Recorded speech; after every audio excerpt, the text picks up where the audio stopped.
Pak Ihsan dulu, silakan. Oke, Pak. Silakan. Data PSIP. Iya, PSIP. Oke. Jadi sebenarnya teknologi PSIP ini untuk masyarakat Indonesia yang kita tersebar beberapa pulau ini cukup menarik, Pak. Jadi di mana teknologi ini sebenarnya memadukan kolaborasi antara kendaraan listrik murni digabung dengan mesin konvensional. Dan di mana benefit dari kendaraan ini itu pada saat kita gunakan sebagai transportasi sehari-hari, selain efisiensi penggunaan energi yang kita dapat pada saat kita berkendara, tetapi kita juga bisa mendapatkan experience pada saat kita berkendara itu menggunakan kendaraan listrik. Dan di mana dengan keterbatasannya tempat charging yang ada di Indonesia untuk sebuah kendaraan listrik, PSIP ini menjadi jawaban yang sangat tepat saat ini untuk Indonesia pada saat kendaraan itu digunakan. Kan kalau di Indonesia itu identiknya biasanya akhir tahun ataupun di hari-hari besar, kendaraan itu kan digunakan untuk mudik, yang dimana jarak tempuhnya itu cukup jauh seperti itu. Nah, PSIP ini menjadi salah satu hadiah bagi masyarakat Indonesia untuk sebagai alat transportasi. Oke, Pak Ihsan, baterainya berapa, Pak? Untuk E5 Plus ini sendiri di kelasnya kita berikan kapasitas baterai yang cukup besar, yaitu dengan kapasitas baterai 25,3 kWh, yang mana dia bisa menempuh jarak sampai dengan 140 km tanpa mesinnya dalam keadaan hidup. Jadi full listrik itu hanya kita bisa gunakan sampai dengan 140 km. Baik, kita beri semangat lagi dan berikutnya pertanyaan buat Pak Ihsan juga. Ada namanya Smart Power System DEI. Tolong dijelaskan dulu tuh, Mas. Oke, baik. DEI atau DPSK Excellent Intelligent ini adalah teknologi yang kita sematkan di E5 Plus ini, yang dimana teknologi inilah yang nantinya akan mengkolaborasikan antara tenaga listrik yang ada di baterai dengan mesin konvensional yang ada di E5 Plus ini. Jadi dengan adanya teknologi DEI ini pada saat kita berkendara, kolaborasi antara baterai dengan kapasitas 25,3 kWh dengan mesin bensin berkapasitas 1500 cc itu bisa menempuh jarak sampai dengan 1400 km. Itulah teknologi DEI yang kita sematkan di kendaraan E5 Plus ini, Pak. Baik, jadi memang udah nggak ragu ya. Ya. Bedanya sama yang lain apa sih antara DEI sama produk yang lain di antara kompetitor? Nah, salah satu beda ini prinsip dasarnya itu PSIP itu kan dia menggunakan transmisi yang disebut dengan dedicated hybrid transmission. Dedicated hybrid transmission ini yang menjadikan dia DEI di DPSK ini adalah sistem plat atau sistem koplingnya itu sudah menggunakan sistem magnet kita, sehingga transisi pada saat berganti dari motor listrik ke mesin itu pada saat kita kendaraan itu kita sadar bahwa transisi penggantiannya itu tidak akan menghasilkan getaran ataupun timbul efek tertentu pada saat kita berkendara. Baik, yang berikutnya Mas Ihsan, jalan raya kita udah diadopt belum dengan teknologi ini? Ya. Jadi ada unitnya, cuaca, kurang lebih seperti apa? Oke, berarti kita bicara thermal, Ya, manajemen thermal. Jadi memang karena negara kita tropis dan biasanya kisaran suhu setiap hari itu 37 derajat Celcius. Nah, mobil listrik ataupun mobil hybrid atau mobil PSIP yang ada di E5 Plus ini itu juga sudah dibekali dengan adanya manajemen thermal. Karena setiap baterai mobil listrik itu pasti ada yang namanya baterai manajemen sistem. Nah, baterai manajemen sistem inilah yang nantinya akan menjaga kinerja dari baterai itu tetap di suhu kisaran antara 25 sampai dengan 40 derajat Celcius. Walaupun negara kita tropis bisa sampai di luaran itu 37 derajat Celcius. Karena idealnya sebuah kendaraan PSIP maupun kendaraan listrik murni itu pada saat dia ingin menghasilkan jarak tempuh yang cukup jauh dengan kapasitas baterainya itu misalnya kayak seperti di E5 Plus 25 kWh, dia harus membutuhkan maintain dari sisi temperatur dari baterainya. Makanya di teknologi PSIP modern saat ini seperti contohnya di E5 Plus itu sistem pendingin dari baterainya itu sudah mengadopsi sistem liquid cooling. Jadi sistem AC tidak hanya untuk menyejukkan udara yang ada di dalam kabin, juga dia berkontribusi untuk mengendalikan temperatur yang ada di baterai itu sendiri. Wah, luar biasa ya, sekaligus launching di Gias, PHEV-nya FSK E5 Plus. Kasih gebrakan buat kita semua. Baik, Mas Iman, terima kasih. Saya lanjut ke Mas Doni ya. Mas Doni bisa dijelaskan mengenai purpose daripada solusi untuk punya ICE, antara ICE dan BEV, dan terutama untuk PHEV-nya BFS. Oke, jadi kita dari membuild di DFS i5 Plus ini merupakan produk global ya. Setir kanan sebelumnya kan di Hong Kong itu juga mendapatkan animo yang sangat positif, dan ini negara kedua global yang kita launching DFS i5 Plus. Kenapa Indonesia? Ya karena kita melihat ya bahwa banyak sekali brand-brand otomotif itu meluncing BEV. Namun kita melihat bahwa infrastruktur yang dari Indonesia seperti yang tadi disampaikan oleh tim produk kita, Pak Iksan, kadang kalau misalnya kita mau antri di SPKLU itu menunggu cukup lama. Nah, daripada kita memberikan electric vehicle lagi, maka dari itu kita memberikan PHEV, di mana ini pada saat mengendari DFS i5 Plus, konsumen tidak akan merasakan range anxiety. Jadi misalnya 1400 ini kalau kemarin kita coba itu dari Jakarta dengan full mode EV dengan full bensin, itu bisa Jakarta sampai Lombok dengan 1400. Dan ini dia juga kalau misalnya untuk daily, misalnya teman-teman yang kantornya ada di Jakarta Selatan, lalu rumah di Depok atau Bogor, itu electric for daily, tapi pada saat weekend journey-nya kalian menggunakan gasoline. Jadi kalau misalnya daily aja itu benar-benar sangat efisien. Apalagi kemarin kita coba dari kita cek di salah satu laboratorium yang Kementerian Transportasi ya. Ini 100 kilo itu dia 1,2 liter. Jadi kalau misalnya 1 liter itu mendapatkan kita 83,33. Jadi emang bener-bener ini mobil sangat efisien, sangat irit dan multi purpose. Ditambah lagi, ini tadi belum disebutkan ya, suspensinya kita ada frequent selective damping. Jadi pada saat jalanan yang bergelombang seperti yang ada di misalnya kita mau adventure gitu, dia bakal body rollingnya sangat nyaman, dan di dalam pun kedap.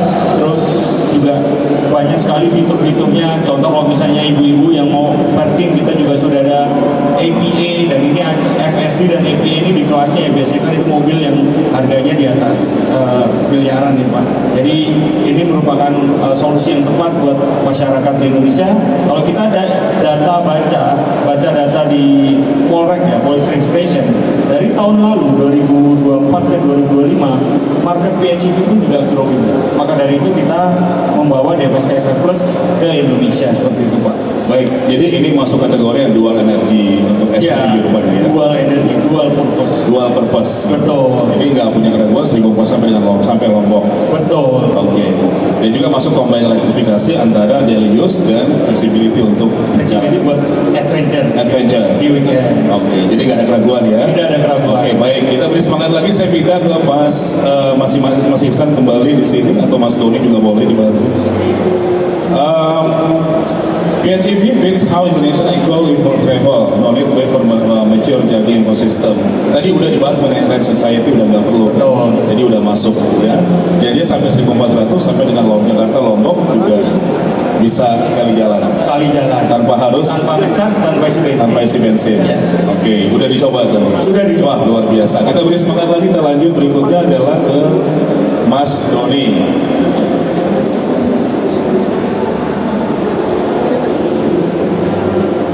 Bisa dijelaskan sedikit Mas Doni mengenai tadi udah sedikit dikutip 83,3 km combine ya, dan juga ada real world CO2 reduction data. Bisa ditekankan di situ. Jadi kalau misalnya kita menggunakan PHEV, pada saat kita gas buang emisi karbon itu tidak terlalu besar daripada kita benar-benar yang internal combustion engine. Seperti kita ketahui bahwa reduction dari karbon yang ada dari kendaraan kita ini itu bisa reduce 80 sampai 90%. Jadi hanya 10% aja. Seperti itu yang kemarin data yang kita dapat. Dan selanjutnya kalau misalnya tiap daily use itu di charger, bensin itu sama sekali tidak terpakai Pak. Jadi bensin itu hanya menghidupkan engine yang nanti akan disalurkan ke baterai. Dan kalau misalnya baterai sudah tinggal 20%, ini si mesin dia bakal langsung hidup dan dia akan recharge. Dan itu benar-benar tidak terasa si engine-nya ini hidup. Kenapa? Karena di dalam kabin itu benar-benar senyap dan kita menggunakan dual glass di bagian depannya. Jadi memang ini benar-benar quiet di dalam kabin dan nyaman. Apalagi di dalam kabin ini kita sematkan juga kalau misalnya keluarga muda yang masih memiliki anak-anak, kita juga ada layar monitor di belakang.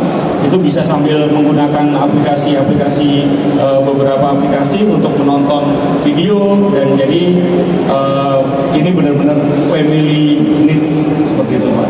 Dan sudah AI ya. Dan sudah AI. Bisa jelaskan sedikit tuh Mas Don. Oke, jadi kita menggunakan Ceres Virtual Assistant atau Sera, dan ini sudah built-in bahasa Indonesia. Ya, bahasa Indonesia. Bukan cuma bahasa Inggrisnya, tapi sudah built-in bahasa Indonesia. Jadi kita tinggal ngomong apa yang akan kita hidupkan, mau dengerin musik, mau langsung buka video, dan kalau misalnya kita gunakan layar yang di belakang itu tidak mengganggu aktivasi layar yang ada di depan. Jadi mereka berbeda, dan dia juga sudah ada aplikasi. Jadi aplikasi DFSK Mobile yang dimana bisa mengingatkan si pemilik atau pengguna DFSK E5 Plus kapan servis, lalu ada problem atau enggak di mobilnya. Jadi benar-benar safety-nya juga kita fokus di dalam mobil ini. Ini memang benar-benar mobil cerdas, dan untuk sistemnya bisa di-upgrade ya. Kita juga mendapatkan data bisa pakai WiFi atau data yang dari dalam mobil ini. Seperti itu, Pak. ADAS-nya level berapa?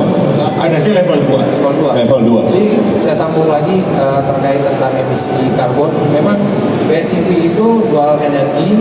Kenapa emisi karbonnya itu sangat kecil sekali? Karena mesin pada saat kita gunakan itu hanya sebagai generator saja. Hanya sebagai generator saja, sehingga dia pada saat hidup itu adalah pada saat dia hidup dalam kondisi sangat ideal. Betul. Karena kalau mesin sangat ideal kondisinya, itu efek karbon yang akan dia keluarkan itu sangat kecil sekali, karena dia berputar itu ada di RPM idle, itu sekitar 1000 sampai 1200, dan itu di kendaraan 4 angka itu adalah putaran ideal untuk dia menghasilkan pembakaran yang sempurna. Begitu.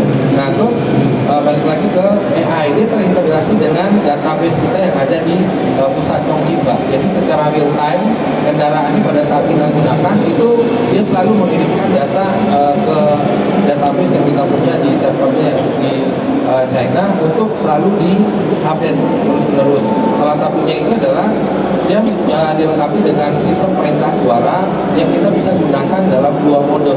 Bisa dalam mode offline maupun juga bisa dalam mode online. Nah, pada saat mode online, ini yang menariknya di E5 Plus ini, pada saat mode online selain kita bisa memerintahkan dia untuk mengaktifkan beberapa fitur, tapi dia juga pada saat kita mengintegrasi dengan mobil ini dengan fitur seranya, dia juga merekam karakteristik dari si pengemudi tersebut. Jadi Dari ownernya. ya, jadi semakin sering kita berinteraksi dengan seranya itu akan semakin tahu, oh karakter pengemudi saya itu seperti ini. Jadi pada saat kita perintahkan dia sudah tahu, oh si pemilik saya ini biasanya kalau mobil ini suka kebut-kebutan ini. Begitu. Oh pemilik saya ini biasanya jalan sanggup, dia akan setting ke Eco ataupun ke Simon seperti itu. Intinya. Nah, ditambah dengan kita juga tahu bahwa berkendara itu tidak hanya butuh kendaraan yang nyaman, kendaraan yang efisien dalam penggunaan bahan bakar ataupun energi, tapi juga kita harus perhatikan dalam sisi safety sebuah kendaraan ini. Sehingga E5 Plus ini kita kolaborasikan dengan teknologi ADAS di level 2, yang dimana kendaraan ini sudah dilengkapi dengan 23 titik sensor.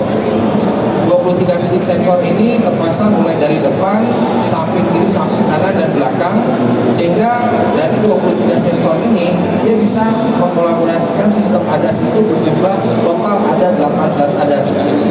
Nah, dari 18 ADAS ini ada beberapa level ADAS yang masuk ke dalam level 2. Salah satunya itu adalah dia bisa kita lakukan parkir secara otomatis. Selama area parkir itu ada marka jalannya dan dia bisa membaca area parkir itu dalam kondisi kosong, dia bisa melakukan parkir secara otomatis. Dan pada saat kita keluar kota di jalan tol ataupun jalan bebas hambatan, kita bisa gunakan adaptive cruise controlnya untuk berkendara lebih safe pada saat saat perjalanan jarak jauh. Gitu. Wah, super sekali ya. Jadi ada level 2, udah dijelaskan sama Mas Ihsan tadi, dan juga memang ini lagi-lagi gebrakan buat FSK sebenarnya. Betul Pak. Ya. Jadi ditambah juga kita servis dari Sabang sampai Papua kita sudah ada 36 jaringan dealer, Ya. dan kita juga akan melakukan service point ya. Jadi kita akan merekrut beberapa service point buat rural area. Jadi nanti bakal kita bisa support ke beberapa rural area yang dimana kadang-kadang banyak nih pada nanya after salesnya bagaimana. Kita sudah punya 36 dealer nasional, dan kita juga sedang develop service point. Jadi worry free buat penggunaan DFSK, baik itu 5 Plus, Gelora, Supercab atau DFSK Series B1. Oke, Mas Doni dapat momentumnya dan Ya. juga market profilnya bagus nih. Betul, Dan market saya juga ngikutin udah 1100 nih. Iya, Coba sudah. jelaskan dikit gimana tuh. Ya, jadi memang ini step by stepnya. Sebelumnya kita melakukan pre-booking di Kelapa Gading ya, di Mall Kelapa Gading. Kita dari 1 bulan itu total 1100 pre-booking, dan ini kita follow up dari database tersebut dan konversi di Gias karena kita ada program konversi. Jadi program konversi mendapatkan nice package senilai 60 juta rupiah, ditambah free maintenance plus ada spare part oli dan filter oli selama 5 tahun atau 10 kali atau 100.000 kilo. Jadi mana yang tercapai terlebih dahulu, ditambah mendapatkan lucky dip, dan nanti untuk first batch customer akan kita undang ke pabrik kita. Jadi merasakan experience-nya melihat pabrik DFSK yang ada di Indonesia yang sudah kita berjalan dari 2017. Ini kita merupakan funding father-nya Chinese brand nih di Indonesia pada waktu itu, dan kita yang memiliki pabrik, jadi tidak numpang perakitan ya. Jadi nanti kita undang teman-teman media juga untuk berkunjung ke pabrik kita, dan kita melaksanakan seremoni first batch customer, dan itu nanti kita akan planning di bulan September ataupun di Oktober, seperti itu. September atau Oktober. September atau Oktober. Jadi teman-teman media bisa di note, nanti kita akan dengan first batch tadi kita akan kunjungan pabrik ke Cikandi. Cikandi, betul. Termasuk Pak Eli dan Kita akan ke sana. Sudah pasti Ya, kita ke sana. sudah pasti dong. Sudah pasti kita ke sana. Baik, terima kasih Mas Doni. Saya akan pindah ke Mas rekan saya dengan EVSafe dengan Mas Aji. Ya, ini juga pakar safety-nya. Karena EVSafe kan bergerak di safety untuk semua NEV ya di Indonesia. Jadi kita karena memang sekarang kita launch-nya adalah untuk produk E5 Plus ini, Ya. kita mau garis bawahi mengenai safety-nya, ya. Karena ada mitos, ada fakta. Yang teman-teman lihat di slide belakang itu kita semua ada di belakang 3 halaman ya, ada 3 slide di atas tadi. Dan saya akan mulai dengan Mas Haji karena beliau juga pakar. Ini teman saya lama di China.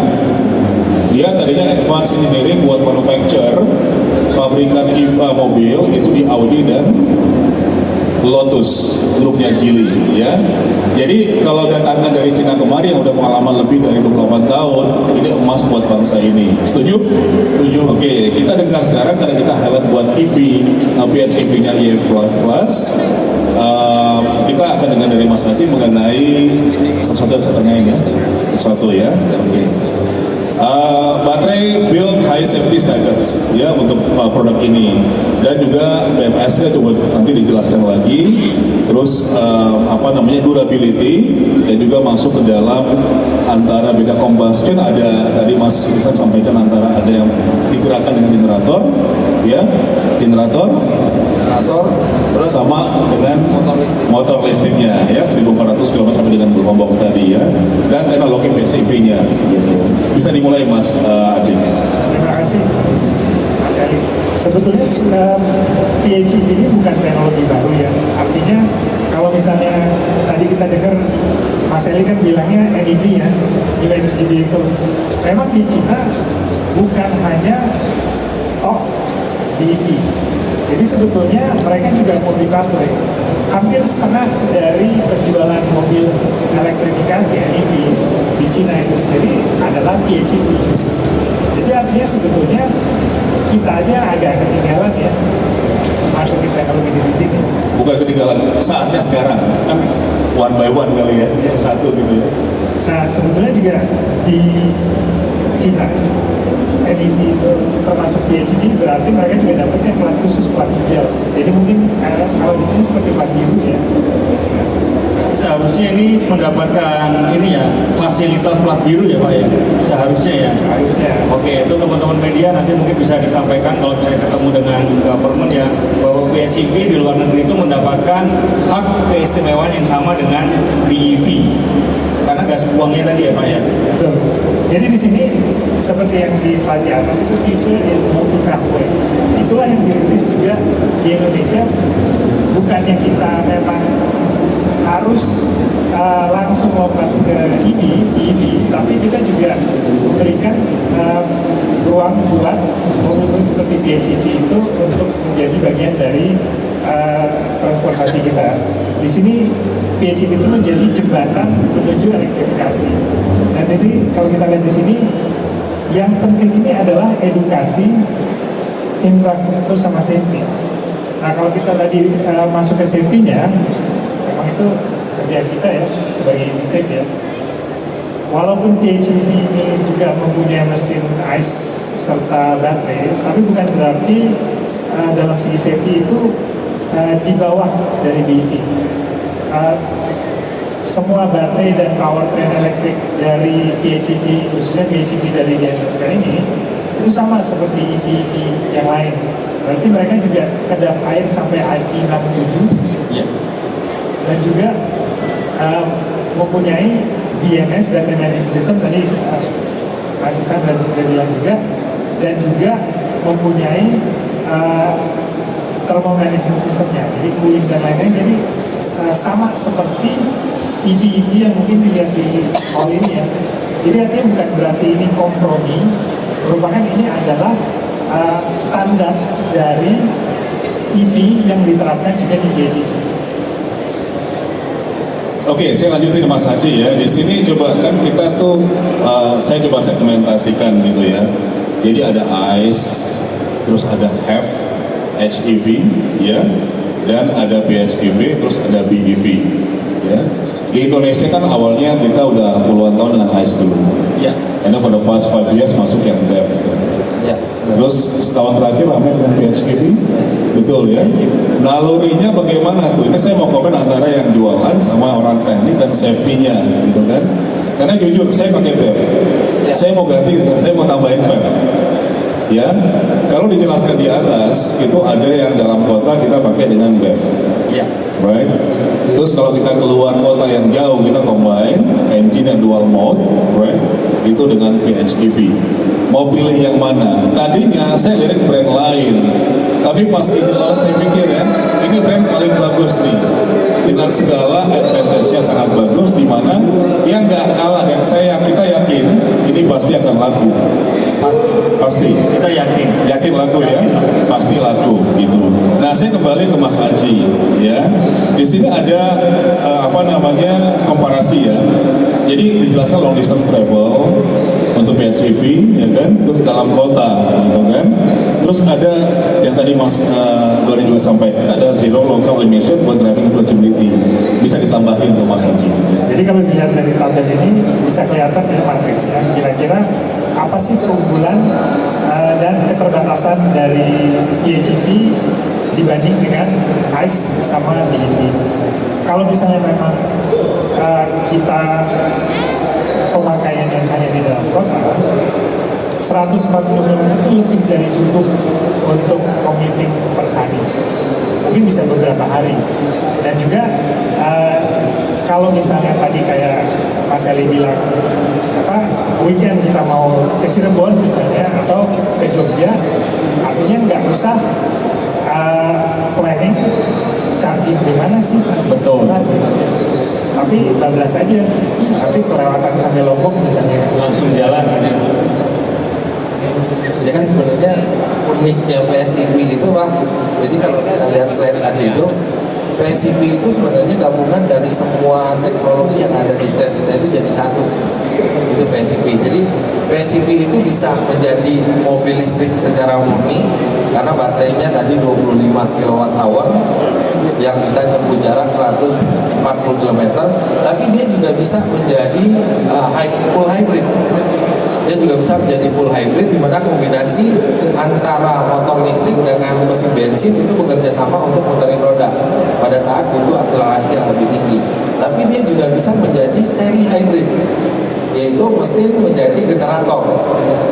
Yang pada saat kita jalan, kita kehabisan baterai, misalnya kalau di E5 Plus itu pada saat baterai itu sudah di bawah 18%, secara otomatis mesin itu akan hidup.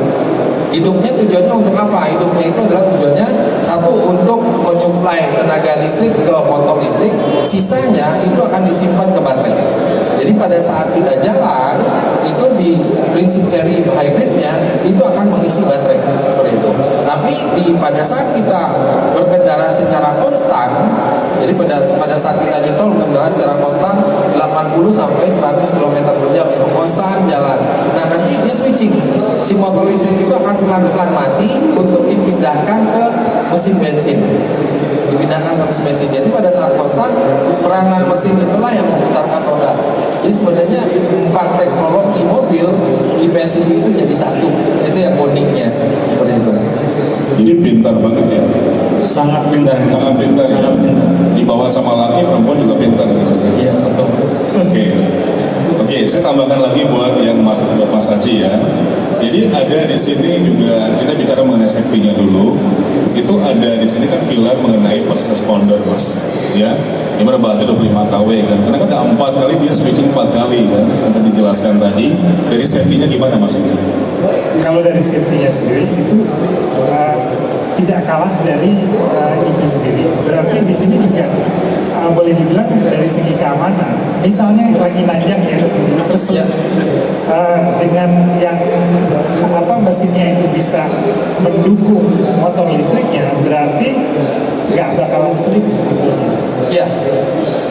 Dan jadi bedanya dengan EV biasa adalah EV biasa itu terbatas dari seberapa besar power dari motor listriknya sendiri. Sementara di sini kalau misalnya dibutuhkan, mungkin untuk sedang nyalip mobil atau sedang nanjak, itu mesin ICE-nya sendiri bisa membantu melalui dedicated hybrid transmission ini untuk menjadi double justru. Iya, double tenaga. Jadi Ya. yang jadinya lebih aman misalnya untuk pengendara mobil di titik-titik kritis yang membutuhkan lebih dari apa yang bisa dikeluarkan dari motor listrik. Dari segi BMS kan ini kan ada baterai, kalau kita bicara BEV kan itu full baterai let's say 560 kW gitu ya. Ini kan 25 kan, thermalnya di mana tuh Mas Haji?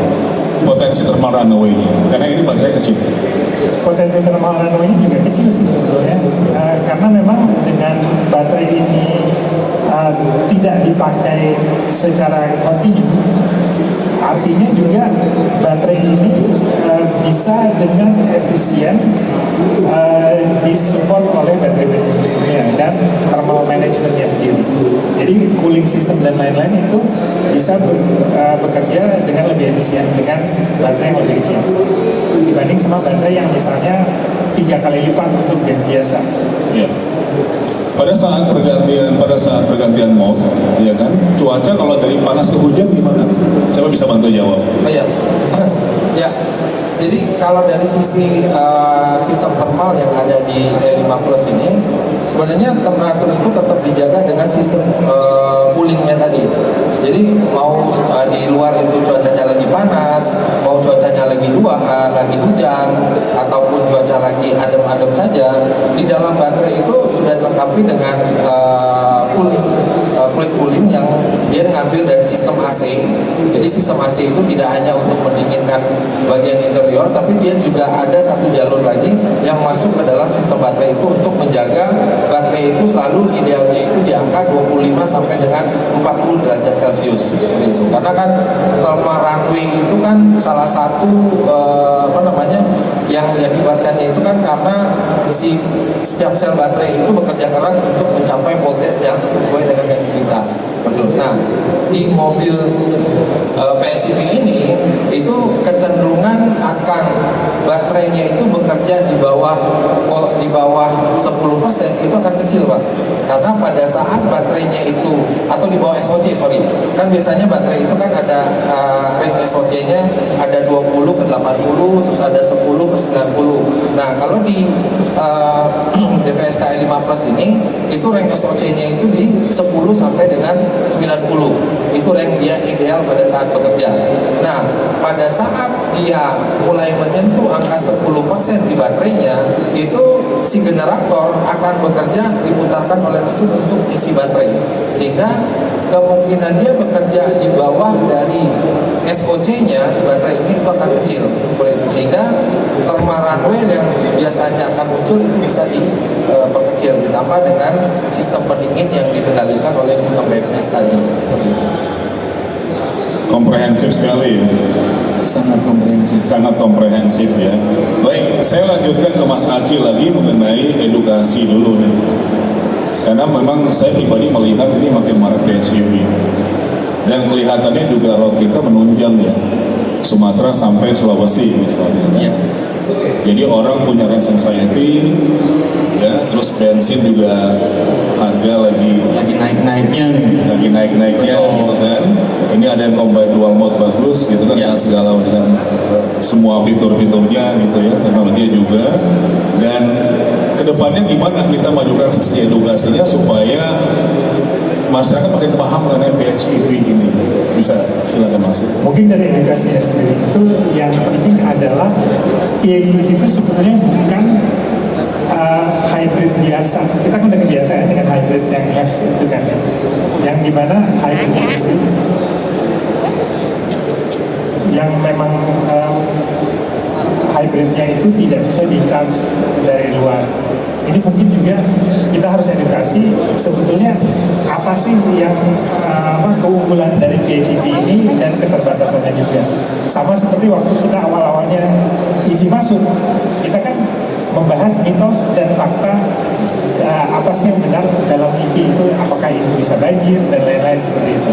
Nah, untuk PHEV mungkin nggak sesusah itu ya, karena mungkin mereka sudah ada dasarnya bahwa PHEV ini ada mesinnya. Jadi mungkin dari situ untuk edukasi sendiri tidak sesulit waktu kita mengedukasi dari mesin ke baterai. Gitu. Baik Mas Aci, infrastruktur masih butuh nggak untuk charging? Tetap. Bisa dielaborasi. Karena sebetulnya kalau misalnya kita mengandalkan generatornya, gitu, sebetulnya generator itu bisa mengisi, tapi ya terbatas dan akan tidak secepat kalau misalnya kita parkir dan Dan E5 Plus ini juga dilengkapi oleh kemampuan untuk fast charging, DC fast charging. Berapa kilowatt untuk DC fast charging?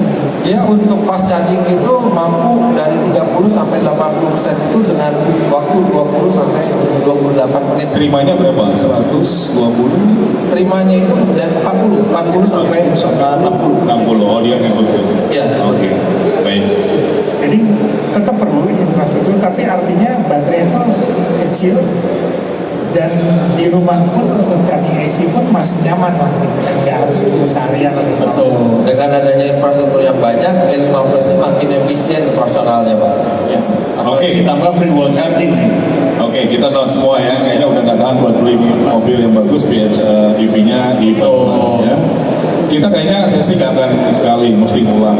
Iya. Karena mesti repeat ya. Betul. Tapi penasaran nih, kita buka Q&A dulu untuk teman-teman wartawan. Silakan, ada berapa pertanyaan Bang? Kira-kira 3 pertanyaan, siapa duluan silakan. Ada pertanyaan pertama, ada question pertama, silakan. Ayo teman-teman dari media, silakan. Ayo, jangan malu-malu, silakan yang mau nanya mengenai produknya ini, PHEV-nya di Plus dan semua.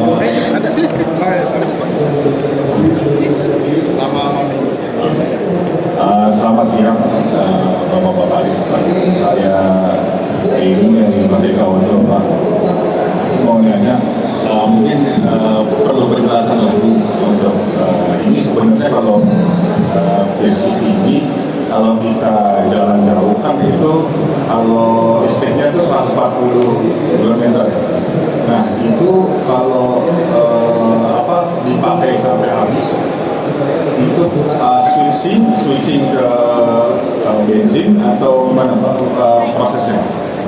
Oke, saya langsung lock aja, langsung jawab sama Mas Ihsan ya. Karena yang teknik kan. Oke, silakan dijawab langsung deh. Mas. Oke.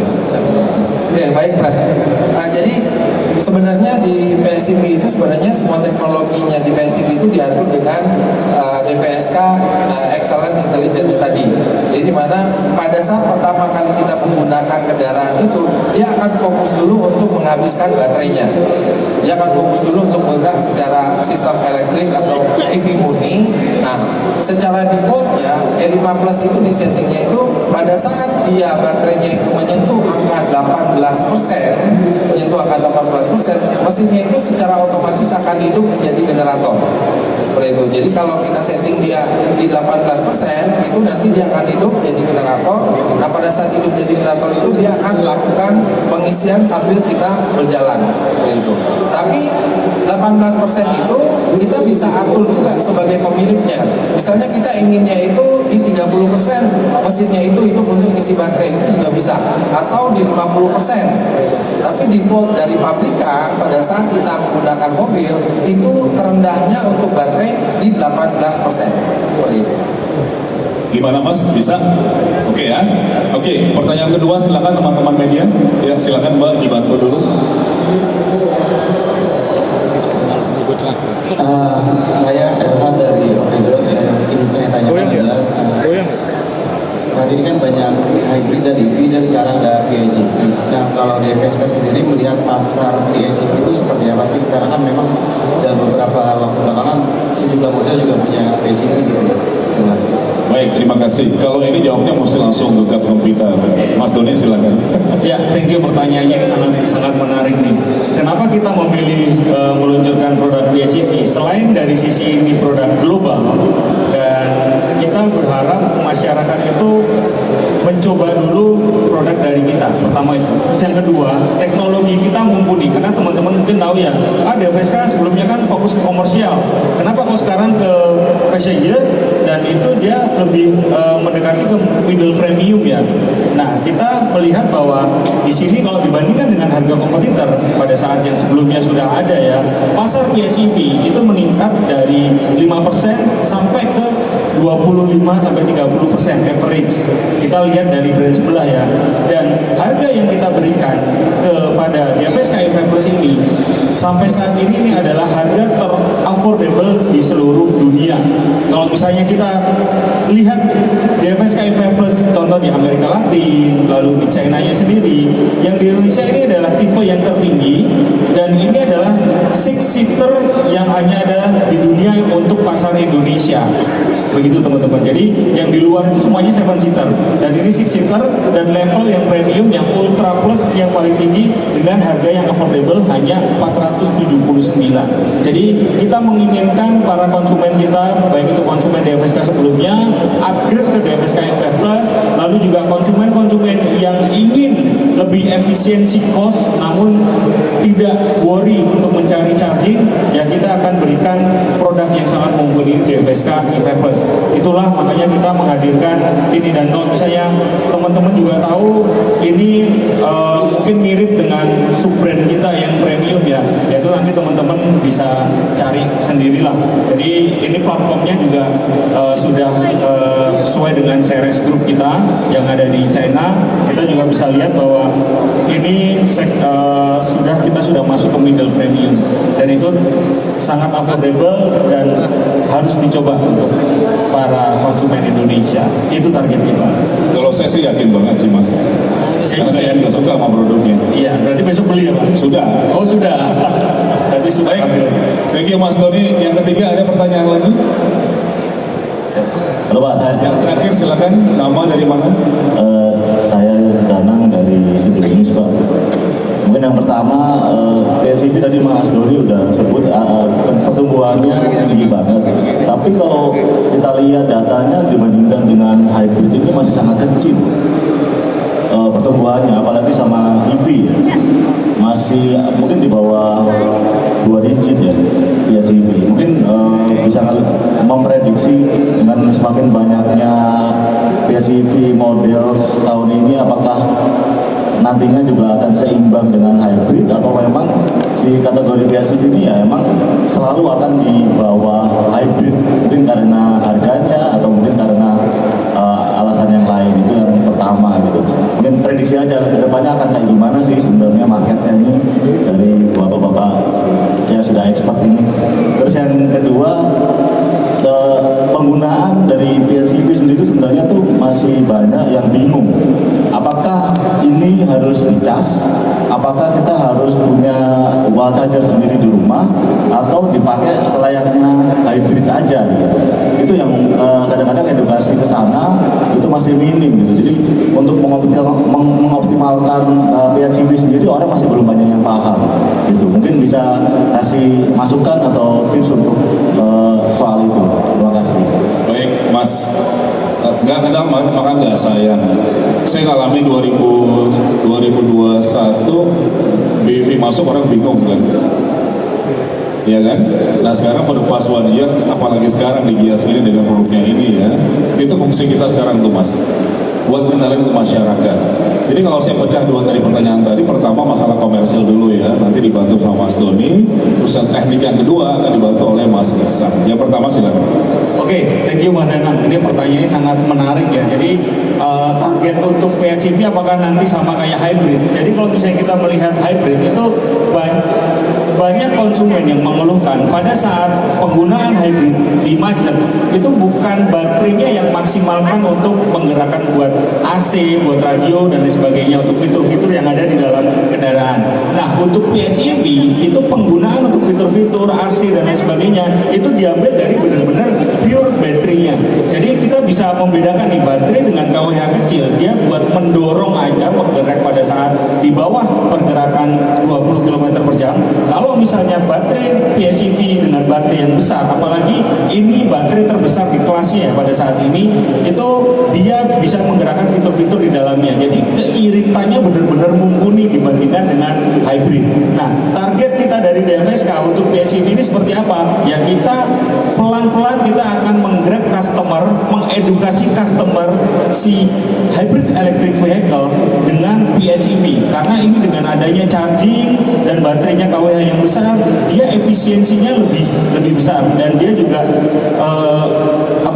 buat emisi karbonnya juga sangat kecil daripada yang benar-benar HEV. Kadang-kadang merek sebelah itu bilangnya hybrid tapi baterainya cuma sebesar aki gitu ya, sangat kecil. Nah itu mungkin bapak-bapak EV Chef ini jadi ketawa nih. Nah jadi klaimnya ini benar-benar yang plug-in hybrid electric vehicle benar-benar pilihan yang sangat mumpuni, dan target kita bisa menggrab pasar dari hybrid electric vehicle dan harganya pun juga ini sangat affordable, 479 ya, seperti itu. Baik, thank you Mas Doni. Mas Iksan mau tambahin sesuatu? Yang terakhir, yang kedua teknik. Yang kedua, paling gini, jadi nggak usah kalau pakai PHEV di E5 Plus itu tidak usah mikir saya pakainya harus seperti apa, karena dari sisi teknologinya aja dia sudah dual energi. Berarti kita bisa pakai kayak seperti kita pakai mobil bensin, kita juga bisa pakai kayak seperti kita pakai mobil listrik.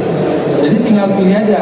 Jadi si pemilik kendaraan itu tinggal pilih, oh hari ini saya pengen efisien dalam penggunaan biaya operasional. Ya kita gunakan mobil PHEV itu layaknya seperti mobil listrik. Pada saat sampai rumah kita cas akinya, pada saat pagi hari kita pakai dengan mode listriknya. Tapi kita butuh jarak jauh misalnya, tapi saya takut nih akan ngecas di mana, tidak perlu khawatir.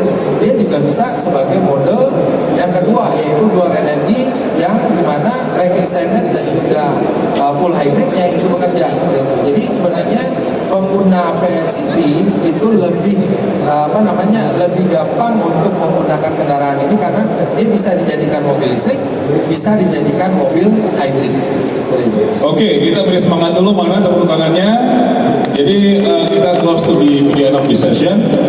Satu lagi, masih ada? Terakhir ya, karena udah dikasih warning tinggal 1 menit. Sudah? Oke.